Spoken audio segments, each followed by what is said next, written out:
Hi friends, welcome to my YouTube channel. So ನಾನು ಇವತ್ತು chilli chicken ಹೇಗೆ ಮಾಡೋದು ಅಂತ ಹೇಳ್ಕೊಡ್ತಾ ಇದ್ದೀನಿ. ತುಂಬ ಕಡಿಮೆ ಸಾಮಗ್ರಿಗಳನ್ನ ಯೂಸ್ ಮಾಡಿ ತುಂಬ ಕಡಿಮೆ ಸಮಯದಲ್ಲಿ ತುಂಬ ಈಸಿಯಾಗಿ ಮತ್ತು ರುಚಿಯಾಗಿ ಹೇಗೆ ಚಿಲ್ಲಿ ಚಿಕನ್ ಮಾಡೋಣ ಅಂತ ನೋಡೋಣ ಬನ್ನಿ. ನಾವು 1 kg ಚಿಕನ್ ತೊಗೊಂಡಿದ್ದೀನಿ. ಇದಕ್ಕೆ ಮಸಾಲೆಗೆ ನಾನು 1 ಹಿಡಿಯಷ್ಟು ಆಗುವಂತಹ ಕೊತ್ತಂಬರಿ, ಪುದೀನ, ಸ್ವಲ್ಪ ಮೆಣಸು, ಚಕ್ಕೆ, ಲವಂಗ, ಹಾಗೆ 2 ಟೇಬಲ್ ಸ್ಪೂನ್ ಆಗೋಷ್ಟು ಧನಿಯಾ ಪುಡಿ ತೊಗೊಂಡಿದ್ದೀನಿ. ಸೊ 4 ಗೆಡ್ಡೆ ಬೆಳ್ಳುಳ್ಳಿ ಬಿಡಿಸ್ಕೊಂಡಿದ್ದೀನಿ. ನಮ್ಮ ಖಾರಕ್ಕೆ ಎಷ್ಟು ಬೇಕಾಗುತ್ತೆ ಅಷ್ಟು ಮೆಣಸಿನ್ಕಾಯಿ, ಸ್ವಲ್ಪ ಶುಂಠಿ ಮತ್ತು 2 ಈರುಳ್ಳಿನ ಹಚ್ಚಿಟ್ಕೊಂಡಿದ್ದೀನಿ. ಸೊ ಒಗ್ಗರಣೆಗೆ ನಾನು 1 ಈರುಳ್ಳಿ ಮತ್ತು 1 ಕ್ಯಾಪ್ಸಿಕಮ್ ಇಟ್ಕೊಂಡಿದ್ದೀನಿ. ಸ್ವಲ್ಪ ಡಿಫ್ರೆಂಟಾಗಿರುತ್ತೆ, ಟೇಸ್ಟು ಚೆನ್ನಾಗಿ ಬರಲಿ ಅಂತ. ಸೊ ಇವಾಗ ಮಸಾಲೆನ ರುಬ್ಕೊಳ್ಳೋಣ ಬನ್ನಿ. ಸೊ ನೀವು ಮಸಾಲೆ ಬೇಕು ಅಂತಂದರೆ ಫುಲ್ಲು ತರಿಯಾಗೂ ರುಬ್ಕೋಬೋದು, ಇಲ್ಲ ಅಂತ ಹೇಳಿದ್ರೆ ಸಾಫ್ಟಾಗೂ ರುಬ್ಕೋಬೋದು. ನಿಮಗೆ ಹೇಗೆ ಬೇಕು ಅನಿಸುತ್ತೆ ಹಾಗೆ ರುಬ್ಕೊಳ್ಳಿ. ನಾನು ಸ್ವಲ್ಪ ಮೀಡಿಯಮಲ್ಲಿ ರುಬ್ಕೊಳ್ಳೋಣ ಅಂತ ಇದ್ದೀನಿ. ಸೊ ನಿಮ್ಮ ಖಾರಕ್ಕೆ ಮೆಣಸಿನ್ಕಾಯಿ ಎಷ್ಟು ಬೇಕೋ ಅಷ್ಟು ಯೂಸ್ ಮಾಡ್ಕೋಬೋದು. ಜಾಸ್ತಿ ಖಾರ ತಿನ್ನಲ್ಲ ಅಂತಂದವರು ಸ್ವಲ್ಪ ಹಾಕ್ಕೊಳ್ಳಿ ಮೆಣಸಿನ್ಕಾಯಿ. ನಾನು ಸ್ವಲ್ಪ ಖಾರ ಮುಂದಾಗೆ ಹಾಕಿದ್ದೀನಿ, ಯಾಕಂದರೆ ಚಿಕನ್ಗೆ ಖಾರ ಇದ್ದಷ್ಟು ಟೇಸ್ಟು ಚೆನ್ನಾಗಿರುತ್ತೆ ಅಂತ.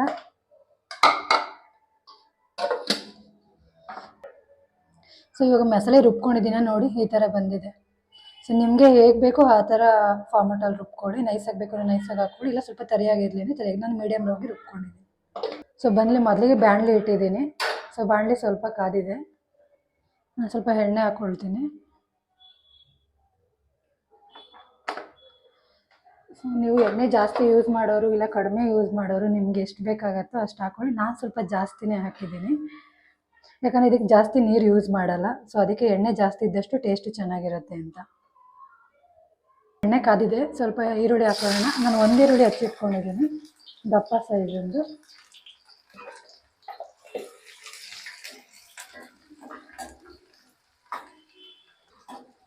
ನಾನು ಇದಕ್ಕೆ ಸ್ವಲ್ಪ ಅರಿಶಿನ ಪುಡಿ ಹಾಕ್ಕೊಳ್ತೀನಿ. ಸೊ ಚಿಕನ್ ಹಾಕಾದ್ಮೇಲೆ ಆದರೂ ಹಾಕೋಬೋದು, ಇಲ್ಲಾಂದರೆ ನೀವು ಈರುಳ್ಳಿ ಹಾಕ್ದಾಗಾದ್ರೂ ಅರಿಶಿನ ಪುಡಿ ಹಾಕೋಬೋದು.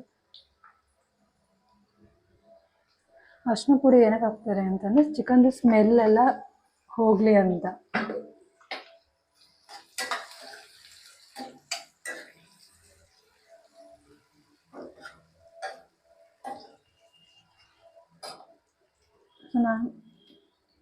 ನಾನು 1 ಕ್ಯಾಪ್ಸಿಕಮ್ನ ಹಚ್ಚಿಟ್ಕೊಂಡಿದ್ದೀನಿ, ಸ್ವಲ್ಪ ಡಿಫ್ರೆಂಟಾಗಿ ಟೇಸ್ಟ್ ಕೊಡಲಿ.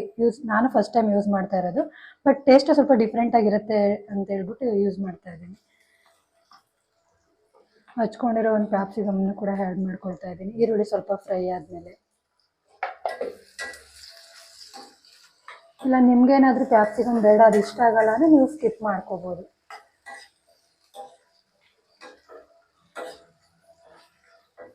ಕಡಿಮೆ ಫ್ಲೇಮ್ ಮಾಡಿಕೊಂಡು ಸ್ವಲ್ಪ ಚೆನ್ನಾಗಿ ಫ್ರೈ ಮಾಡ್ಕೋಬೇಕು.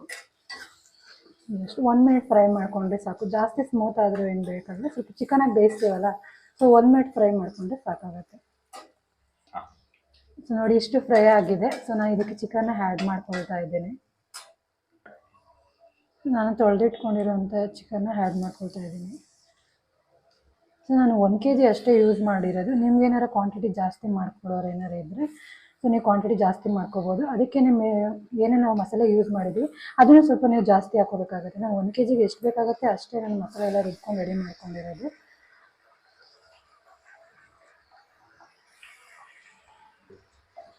ನಾನು ಚಿಕನ್ ಆ್ಯಡ್ ಮಾಡ್ಕೊಂಡ್ಮೇಲೆ ಈ ಥರ ಸ್ವಲ್ಪ ಮಿಕ್ಸ್ ಮಾಡ್ಕೊಳ್ತಾ ಇದ್ದೀನಿ. ಸೊ ನಾನು ಫ್ಲೇಮ್ ಕಮ್ಮಿ ಮಾಡಿದ್ದೀನಿ, ಯಾಕಂದರೆ ಜಾಸ್ತಿ ಆದರೆ ಸೀದೋಗ್ಬಿಡತ್ತೆ ಅಂತ. ಸೊ ಸ್ವಲ್ಪ ಚಿಕನ್ ನೀರು ಬಿಡೋವರೆಗೂ ಕಡಿಮೆ ಫ್ಲೇಮಲ್ಲೇ ಫ್ರೈ ಮಾಡ್ಕೋಬೇಕು.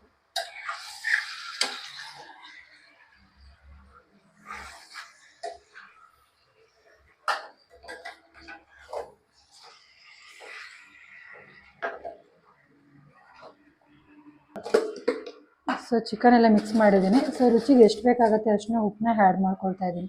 ಆದಷ್ಟು ಈ ಥರ ಚಿಕನ್ಗೆ ನಾವು ಕಲ್ಲುಪ್ಪು ಆ್ಯಡ್ ಮಾಡಿದ್ರೆ ಟೇಸ್ಟ್ ಚೆನ್ನಾಗಿರುತ್ತೆ ಅಂತ ಯಾವಾಗೂ ನಮ್ಮಮ್ಮ ಹೇಳ್ತಿರ್ತಾರೆ. ಸೊ ನಾನು ಈ ಥರ ಏನಾದ್ರೂ ಬೇರೆ ಟ್ರೈ ಮಾಡಿದಾಗ ಕಲ್ಲುಪ್ಪನ್ನೇ ಹಾಕೊಳ್ಳೋದು. ನಾನು ಉಪ್ಪೆಲ್ಲ ಹಾಕೊಂಡ್ಮೇಲೆ 1 ರೌಂಡ್ ಮಿಕ್ಸ್ ಮಾಡಿಕೊಂಡು 10 ನಿಮಿಷ ಚೆನ್ನಾಗಿ ಫ್ರೈ ಆಗಬೇಕು. ಉಪ್ಪು ಹಾಕಿದ್ದೀವಲ್ಲ, ಚಿಕನ್ದು ನೀರೆಲ್ಲ ಬಿಟ್ಕೊಂಡು ನೀರೆಲ್ಲ ಫುಲ್ಲು ಎಲ್ಲ ಡ್ರೈ ಆಗೋವರೆಗೂ ಸ್ವಲ್ಪ ಚೆನ್ನಾಗಿ ಫ್ರೈ ಮಾಡ್ಕೊಳ್ಳೋಣ. ಸ್ವಲ್ಪ ಮೀಡಿಯಮ್ ಫ್ಲೇಮಲ್ಲೇ ಇಟ್ಕೊಂಡು ಫ್ರೈ ಮಾಡ್ಕೊಳ್ಳೋಣ. ಚೆನ್ನಾಗಿ ಫ್ರೈ ಆದಮೇಲೆ ಸ್ವಲ್ಪ ಜಾಸ್ತಿ ಮಾಡ್ಕೊಳ್ಳೋಣ. ಬನ್ನಿ ಇವಾಗ ಚಿಕನ್ ಎಷ್ಟು ಬೆಂದಿದೆ ಅಂತ ನೋಡೋಣ. ನೋಡಿ, ನೀರೆಲ್ಲ ಹೇಗೆ ಬಿಟ್ಕೊಂಡಿದೆ. ಸೊ ನಾವು ಫಸ್ಟ್ ಹಾಕಿದಾಗ ನೀರು ಇಷ್ಟು ಬರುತ್ತೆ ಅಂತಲೇ ಗೊತ್ತಿರಲಿಲ್ಲ. ಇದೆಲ್ಲ ಫುಲ್ಲು ಡ್ರೈ ಆಗಬೇಕು. ಇದು ಫುಲ್ಲು ಡ್ರೈ, ನೀರೆಲ್ಲ ಡ್ರೈ ಆಗೋವರೆಗೂ ಇನ್ನೂ ಒಂದು 5ರಿಂದ 10 ನಿಮಿಷ ಚೆನ್ನಾಗಿ ಫ್ರೈ ಮಾಡ್ಕೊಳ್ಳೋಣ. ನೋಡಿ ಯಾವ ಥರ ಫ್ರೈ ಆಗ್ತಿದೆ. ಹಾಂ, ನೋಡಿ ಯಾವ ಥರ ಬೇಯ್ತಾ ಇದೆ. ನೋಡೋದಕ್ಕೆ ತುಂಬ ಸ್ಪೈಸಿ ಆಗಿದೆ. ಇನ್ನು ಮಸಾಲೆ ಎಲ್ಲ ಆ್ಯಡ್ ಮಾಡಿ ಒಂದು 5 ನಿಮಿಷ ಮಸಾಲೆ ಹಾಕಿದ್ಮೇಲೂ ಕೂಡ ನಾವು ಬೇಯೋಕ್ಕೆ ಬಿಟ್ಟರೆ ಇನ್ನೂ ತುಂಬ ಚೆನ್ನಾಗಿರುತ್ತೆ. ನೋಡಿದ್ರೇ ತಿನ್ನಬೇಕು ಅನ್ನಿಸ್ತಿದೆ. ಸೊ ನೋಡಿ, ಇವಾಗ ನೀರೆಲ್ಲ ಫುಲ್ಲು ಡ್ರೈ ಆಗಿದೆ, ಎಣ್ಣೆ ಅಷ್ಟೇ ಬಿಟ್ಕೊಂಡಿದೆ. ಸೊ ನೀರು ಸ್ವಲ್ಪನೂ ಇಲ್ಲ. ಸೊ ಇದಕ್ಕೆ ನಾವು ರುಬ್ಕೊಂಡಿರೋಂಥ ಮಸಾಲೆನ ಆ್ಯಡ್ ಮಾಡ್ಕೊಳ್ಳೋಣ. ಆಲ್ರೆಡಿ ಚಿಕನ್ ಫ್ರೈ ಆಗಿದೆ, ಚೆನ್ನಾಗಿ ಬೆಂದಿರುತ್ತೆ. ಮಸಾಲೆ ಹಾಕಾದ್ಮೇಲೆ ಒಂದು 10 ಮಿನಿಟ್ಸ್ ಇಲ್ಲ 5 ಮಿನಿಟ್ಸ್ ಬೇಯಕ್ಕೆ ಬಿಟ್ಟರೆ ಚಿಲ್ಲಿ ಚಿಕನ್ ರೆಡಿ ಆಗುತ್ತೆ.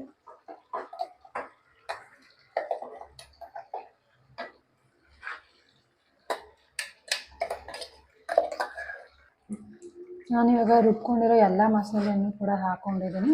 ನಾನು ಇನ್ನೂ ಸ್ವಲ್ಪ ನೀರು ಮಿಕ್ಸ್ ಮಾಡ್ಕೊಂಡಿಲ್ಲ. ಸೊ ಫಸ್ಟು ಎಲ್ಲನೂ ಮಿಕ್ಸ್ ಮಾಡಿಕೊಂಡು, ಸೊ ಆವಾಗ ನನಗೆ ನೀರು ಕ್ವಾಂಟಿಟಿ ಎಷ್ಟು ಬೇಕಾಗುತ್ತೋ ಸೊ ಅಷ್ಟು ನೀರು ಹಾಕ್ಕೊಳ್ಳೋಣ ಅಂತಿದ್ದೀನಿ. ಸೊ ನಾನು ನೋಡಿದರೆ ಇದನ್ನು ನೀರು ಅವಶ್ಯಕತೆ ಇಲ್ಲ ಅನಿಸುತ್ತೆ. ಸೊ ನಾನು ರುಬ್ಬೋಕ್ಕೂ ಅಷ್ಟೇ ಜಾಸ್ತಿ ನೀರು ಯೂಸ್ ಮಾಡಿಲ್ಲ, ಸ್ವಲ್ಪ ಹಾಕ್ಕೊಂಡಿದ್ದೀನಿ ಅಷ್ಟೇ. ಸೊ ನೀರು ಜಾಸ್ತಿ ಹಾಕಿದ್ರೆ ಟೇಸ್ಟ್ ಕಮ್ಮಿ ಆಗುತ್ತೆ ಅನ್ನೋದ್ರಿಂದ ನೀರನ್ನ ನಾನು ಸ್ವಲ್ಪ ತುಂಬ ಕಡಿಮೆಯಿಂದ ಯೂಸ್ ಮಾಡ್ಕೊಂಡಿದ್ದೀನಿ. ಸೊ ಎಲ್ಲ ಮಿಕ್ಸ್ ಆದಮೇಲೆ ಒಂದು 5 ಮಿನಿಟ್ಸ್ ಬೇಯಲಿ. ಅಂದರೆ ಚಿಕನ್ ಆಲ್ರೆಡಿ ಬೆಂದಿದೆ, ಇವಾಗ ಹಾಕಿರೋ ಮಸಾಲೆ ಎಲ್ಲ ಹಿಡಿಬೇಕಲ್ವ. ಸೊ ಅದಕ್ಕೆ ಒಂದು 5 ಮಿನಿಟ್ಸ್ ಚೆನ್ನಾಗಿ ಬೇಯಬೇಕಿದು. ಸೊ ಫೈನಲಿ ಚಿಕನ್ ರೆಡಿಯಾಗಿದೆ, ಚಿಲ್ಲಿ ಚಿಕನ್. ನೋಡಿ ಎಲ್ಲ ನೀಟಾಗಿ ಬೆಂದು ಎಣ್ಣೆ ಎಲ್ಲ ಬಿಟ್ಕೊಂಡಿದೆ. ರೊಟ್ಟಿ, ಚಪಾತಿ, ಪೂರಿ, ರೈಸು ಇಲ್ಲ ಮುದ್ದೆಗೂ ಕೂಡ ಯೂಸ್ ಮಾಡ್ಕೋಬೋದು. ಸೊ ಬ್ಯಾಚುಲರ್ಸು, ಹೊಸ್ದಾಗಿ ಅಡುಗೆ ಕಲಿತಾ ಇರೋರು, ಇಲ್ಲ ತುಂಬ ಚಿಕನ್ನ ತುಂಬ ಇಷ್ಟಪಡೋರು ಬೇಗ ಕಡಿಮೆ ಸಮಯದಲ್ಲಿ ಮಾಡ್ಕೋಬೋದಾದಂತಹ ಇದು ಚಿಲ್ಲಿ ಚಿಕನ್. ಸೊ ಎಲ್ಲರೂ ಒಂದ್ಸಲ ಟ್ರೈ ಮಾಡಿ ಹೇಗೆ ಬಂತು ಅಂತ ಕಮೆಂಟ್ ಬಾಕ್ಸಲ್ಲಿ ತಿಳಿಸಿ.